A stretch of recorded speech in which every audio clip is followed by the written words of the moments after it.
Sekadar ada ni lah, ada tangki air. Ni air tak ada, Kita ada tangki air ni dia ni. Alhamdulillah lah. Alhamdulillah. Ini tempat tanah. Alhamdulillah. Kena ambil tempat hidup. Sebab Dia kuat okey lah. Daripada atas dia. Tangki kita tak ada, dia pun naik balik lah. Dia direct atas ke bawah. Alhamdulillah.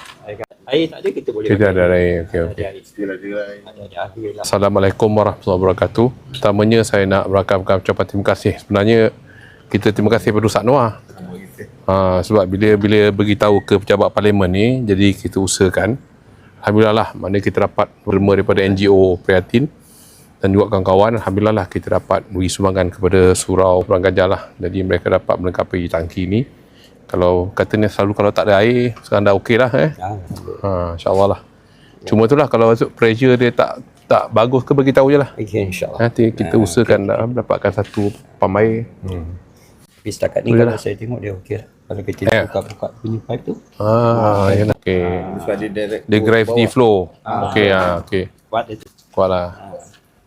Alhamdulillah lah. Nak mandi pun boleh. Saya kalau kata terima kasih Ustaz Noah. Ya Allah. Saya ni postman aja. Tu saya cakap dia hari-hari kat sini ya. Incas tu punya. Yalah. Berapa hari dah, seminggu dah siap. Ini je lah yang kami dapat bantu tu Haji. Ini pun kita amat bersyukur dengan apa yang kita terima kan. Memang kita dah lama nak usaha.